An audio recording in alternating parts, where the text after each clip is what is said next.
Hey guys, Ken Smith, KenSmithFishing.com.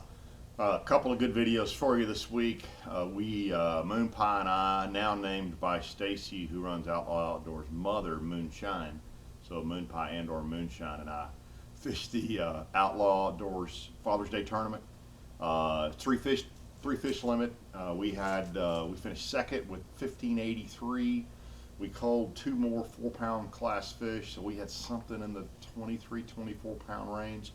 And I've got almost every one of those fish on camera. So I got a lot of editing to do this week, but I'll get that video up later in the week, and I think you'll really enjoy that video because it's a pretty fun deal.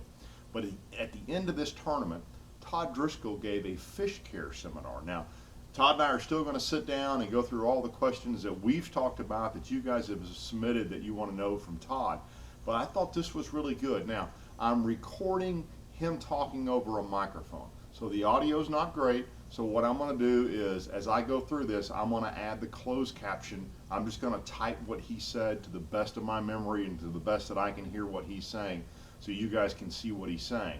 But at the end of this video, with very good audio, he's going to teach us the importance and how to fizz a fish and a specific needle that he uses to fizz fish, which is going to become very important here through the summer as we go to fishing deep. So I think you're really going to enjoy this video. Again, I apologize for the audio on it. Seems like I'm saying that a lot these days, but there was no way to mic him up when he was using a mic. But I think you'll enjoy this. So let's go to that video and keep tuned. Later in the week, I'll get the video up of Moon Pie / Moonshine and I having a really fun day Saturday, caught 40-something fish, and you're going to see it was kind of a slugfest, basically with a 6 and a couple of 5-pounders. So here we go. Fish population-wise, the fewer fish that we kill, the less impact we have on the mass population. And that goes without saying. But secondly, it seems like it's getting more and more prominent these days, especially with social media. And that's the social aspect about tournament mortality and proper fish care. Not everybody enjoys fishing tournaments like we do here. In fact, there's surveys show about 50% of hardcore Texas bass anglers don't fish in this tournament. Well, they don't like seeing all these dead fish. So, bottom line, I think we all know what I'm going to say, but it's just prudent for everybody to do everything we can to minimize tournament-related mortality. The tournament-related mortality, the fish dying in live well, it's low oxygen. That's what it is. Plain and simple. Fish need oxygen to breathe. It's low oxygen. How do we correct that? Well, I don't know, maybe 12 to 15 years ago, a few folks started running direct oxygen injection systems in live wells. I've been running one about 10 years. I know Frankie runs one. I'm sure there's a few of you out here running one. These direct oxygen injection systems, honest to God, are the cure-all for tournament-related mortality, unless you hook fish deep. That's a totally different matter. Fish hook deep, bleed to death and whatnot. Sometimes there's just nothing we can do about that. But all other tournament-related mortality, these pure oxygen injection systems really are the cure-all, because again, fish die from low oxygen. And the problem is, the warmer the water, the less oxygen water holds naturally. And on top of that, the more oxygen a fish uses is simply because it's cold-blooded, right? Its metabolism's higher. So it's a perfect storm during the summertime, and you get water temps like we've got now, above 80 degrees. Even a brand new boat with the most efficient research pumps at 85-degree water and 15-plus pounds of fish in that live well, you cannot maintain what we define as ideal oxygen conditions. You just can't do it. These oxygen injection systems are about $300. I highly encourage everybody here to take a strong look at those. Any serious hardcore tournament angler that fishes during the summertime, it's well worth it. It truly is the cure-all. Tell us the difference between an oxygenator and a pure oxygen system. Yeah, that's a good question. You got what's called oxygenators is part of options when you order a bass boat. Oxygenators, they split the water molecule. Of course, water molecule is H2O. When you split that water molecule, you get an oxygen molecule. However, we have tested those oxygenators.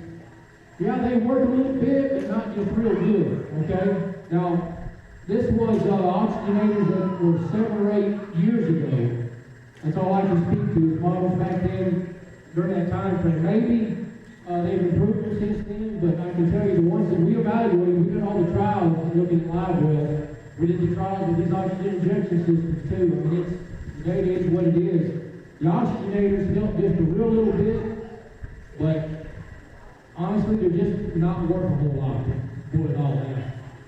Now, this oxygen injection system, just so you know what I'm talking about, that's an oxygen bottle, a regulator, and a couple of fine pore diffusers in your live well. I mean, it's a system just like people use medical grade oxygen. The difference here, using that system versus your research pumps, that oxygen injection system, of course, is 100% oxygen. When you're running that research pump, pumping air, that air is just 21% oxygen. So it's 5-fold the amount of oxygen that you're running. That's the difference. Now, also understand, the majority of tournament-related mortality aren't the dead fish we bring to weigh in. Study after study after study, in fact, there's been so many studies done we just don't need to do anymore. Delayed mortality is when most of the fish die. That's the fish that died 2 hours to 5 days from now. Those fish died because the conditions in the live well were just good enough to keep them alive, but yet bad enough to really make them sick and stressing by the time you get them in here. I know, tournament anglers get caught up and saying, well, all my fish were alive and across the scale. Well, that's not really the goal here. The goal needs to be ideal fish care. And I just can't stress enough that oxygen system, how important that is. I mean, it truly is. Unless you deep hook fish, it really is the solution to it. I've got some handouts over here on this table for anybody that's interested. I've got those oxygen systems spec'd out, equipment-wise. Also, talked to Corey Rambo last night. Rambo Outdoors, they're selling those oxygen injection systems as well. He's done spec things out on his own. He's got them set up down there. Please, if you would, take a look at those systems. The equipment we run these days, entry fees and whatnot, $300 per system is not just too terribly much. And it truly is the cure-all. Now, if you're not going to run one of those injection systems, this time of year, you've got to run those research pumps non-stop. Absolute non-stop. A timer flat does not cut it. And anytime water's over 75 degrees, we need to ice that water down. I'm sure a lot of you already do that. That's absolutely imperative if you're running pumps and not that oxygen injection system.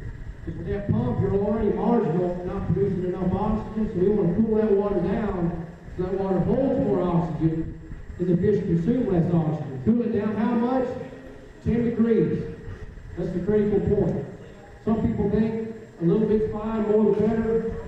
If you cool that water beyond 15 or so degrees, cool it in the lake water, it probably won't kill the fish in your live well, but what happens is fish don't take heat shock very well. So if you bring fish that you've got at 65 or 70 in here at the end of the day, we release them in 90 degree water, those fish don't do so well.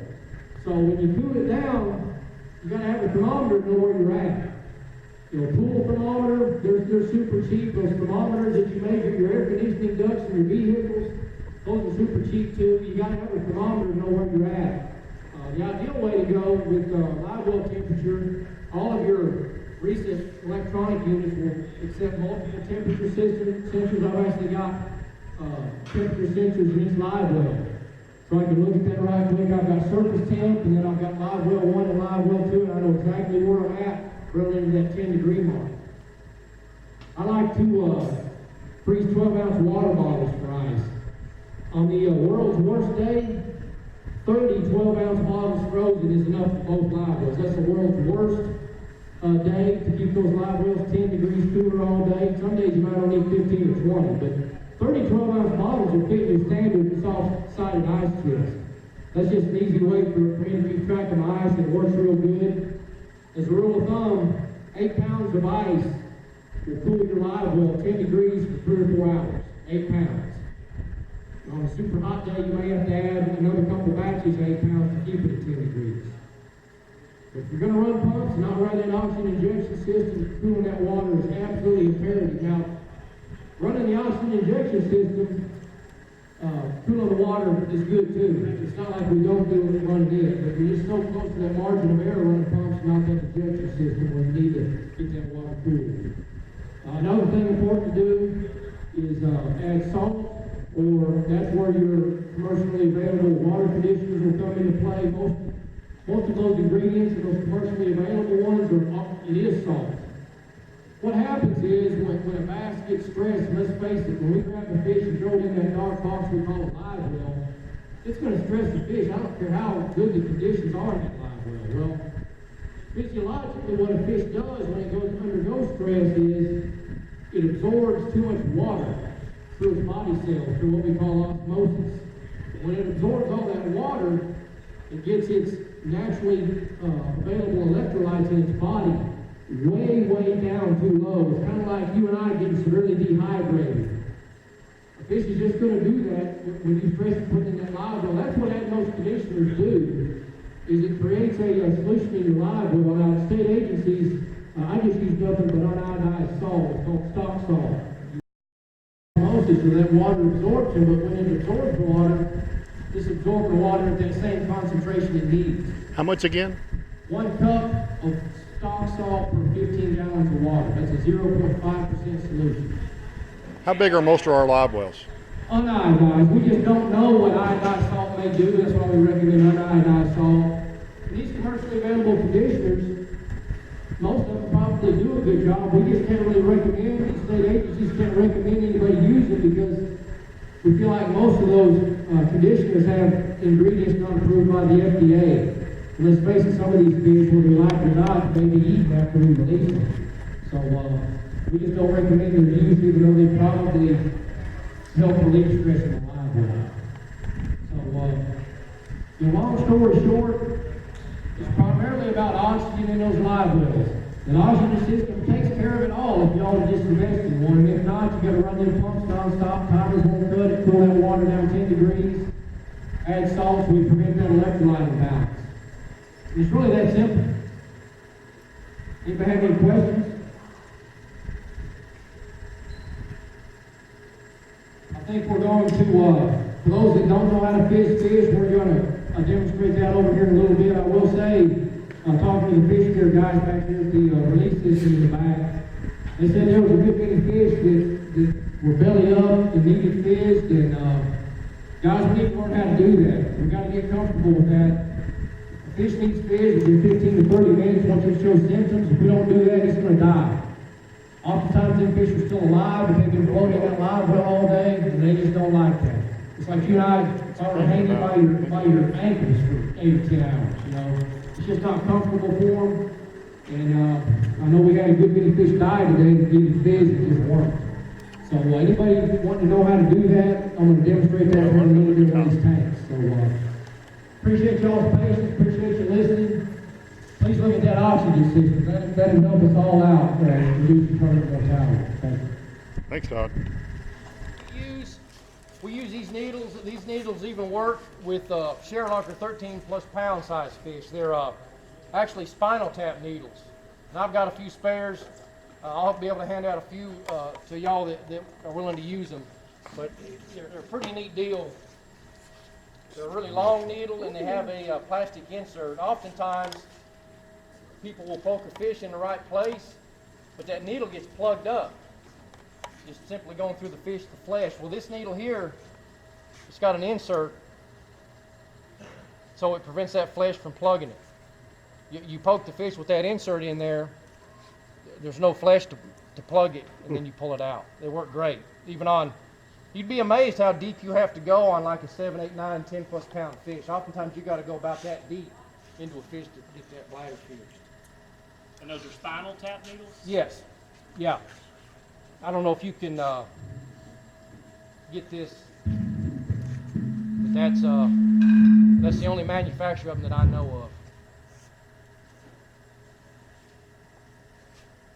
They're available from several different medical warehouses. Do you reuse them?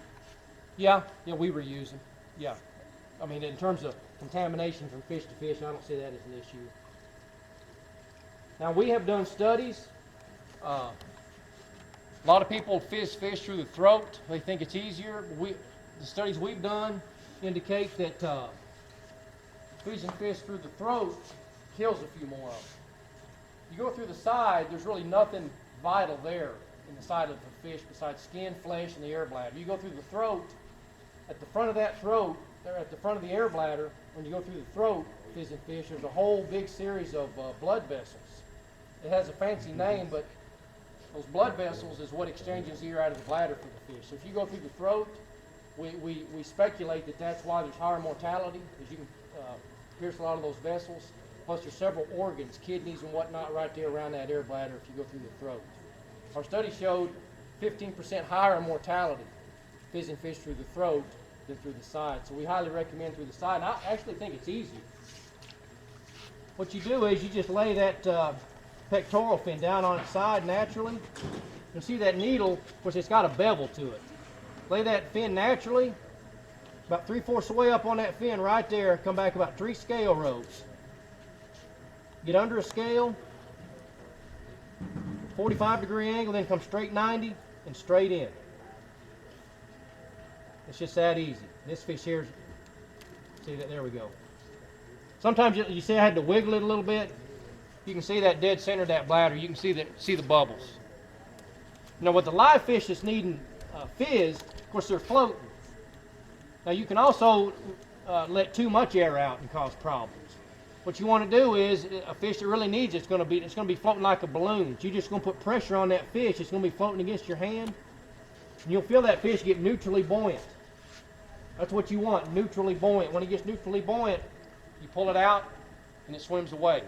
You let too much air out, if a fish is in real bad shape, it's almost as bad as not fizzing it. He's just going to sink to the bottom and not do so well. Neutrally buoyant is what you want to do, and most of the time, a fish that size, I mean it varies, 3+ pound fish, sometimes 10 or 15 seconds. A smaller 14, 15, 16 inch, maybe 4, 5, 6 seconds. But you'll feel it when it gets neutrally buoyant. And that's when you want to stop. But it's just that simple. We'll need to do that again, or did everybody? Let's do it one more time. One more time? Yeah.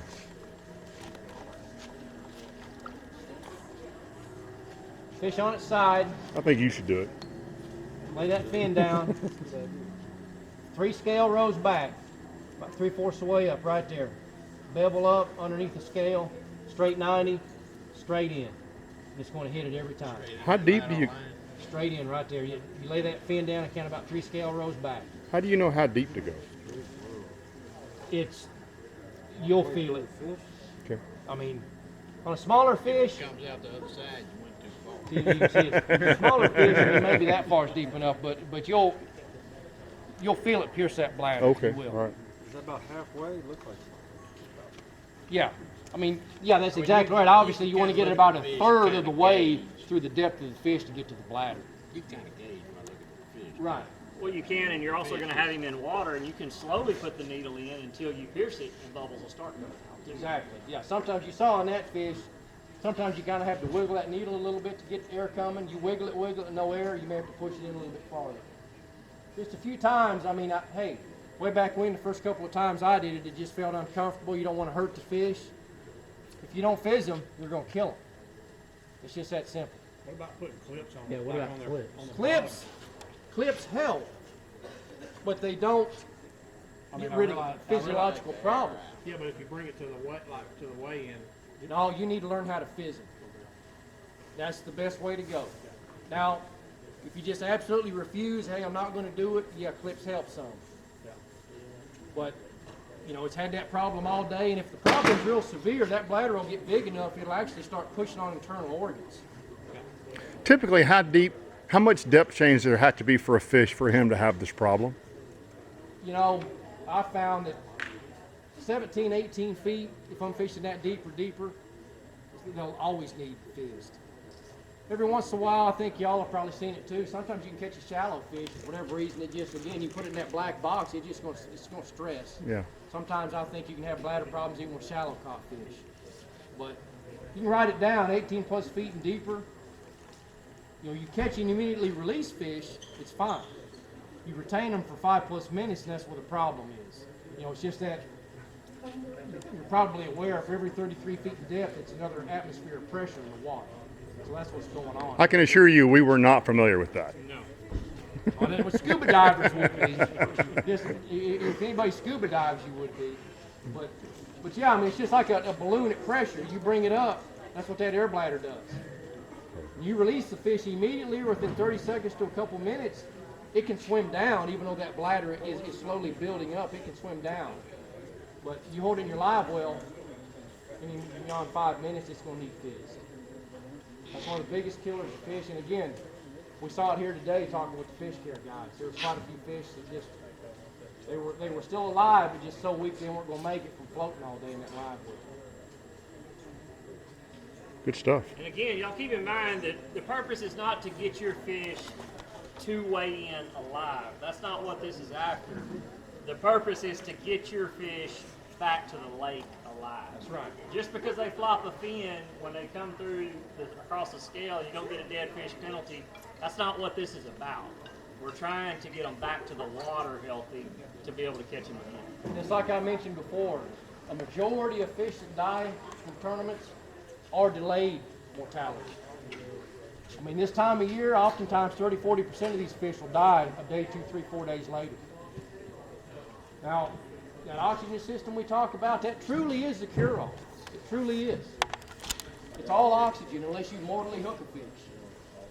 Other than that, you will never have a fish die. Can't you run one, right? We do. And guys, it's so simple. Come talk to me one-on-one if you want to. I've actually got a new bottle in the car there that I just got refilled.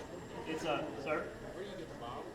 Oxygen supply house. Yeah. I mean, a gas supply. I think mine is an 80-pound bottle. It's about thigh high, about as big as a volleyball. It costs $17.98 to exchange it and get a refilled one. And I've got about $22, I think, in a medical regulator. I bought it used on eBay. And then the ceramic stone is the most important thing. If you just go to Walmart and buy a stone, it's not a ceramic stone. It's going to put off big bubbles. A ceramic stone puts off little tiny bubbles, and you get more effectiveness from your oxygen. And those things run about $35, $45 for, I think, a 4-inch stone. And you need two, obviously. If you have two separate live wells, yes. I've got all that equipment spec'd out in those handouts I got over on that table. And again, Corey Rambo carries them in his shop down there, too. Is that online as well, that spec'd out bit? What you brought today? It's not, but we'll get it online. Okay. How about that? Yeah, And it'd be he great. just hit the biggest thing here. A dead fish in our tournaments is 1 pound. It's at least a ½ pound in other tournaments. You go spend $350 at Rambo Outdoors and get it and save your fish, or you don't get it and you come in and get a 1 pound penalty and it costs you a couple places here, you've just lost what you could have paid for the oxygen system in penalties. So it can pay for itself in one tournament by saving fish. Oxygen plus these deep caught fish, we got to know how to fizz. You run that oxygen system and know how to fizz fish, tournament mortality is literally over with. That's how many, yeah, I'll hand these needles out here in a second, but, pumps, when it's hot and you got 15+ pounds in there, we ran all the trials looking at the oxygen content. Oftentimes it's enough to keep them alive here, but that's why half of them die 2 or 3 days later. Even though they all look healthy and we all want to feel good about it, you think they swam off, well, a lot of them don't. I'll say one last thing in kind of real life terms. I use this example to a lot of people. It's like a gunshot victim that you're taking to the emergency room. You know to take him to the emergency room, but when you're going there, you also need to take and apply direct pressure. Prop his feet up if he's going into shock. You do all that you can to get him there to the emergency room in good shape so the doctors can do everything they can to keep him alive. We kind of grew up around different kind of people, apparently. I know Just it's doing saying. a gunshot Right, that's what I'm situation, saying. It's all training. So, do that. Take care of these fish when you bring them to us, and then we will continue to take care of them, and that will get them back to the lake. Anything else from Todd? Appreciate y'all's attention. I like talking Thanks. about this and we make a difference. Thanks, Thank Todd. you, Todd. We're going to hand out checks. Y'all can stay over here, visit with Todd 101.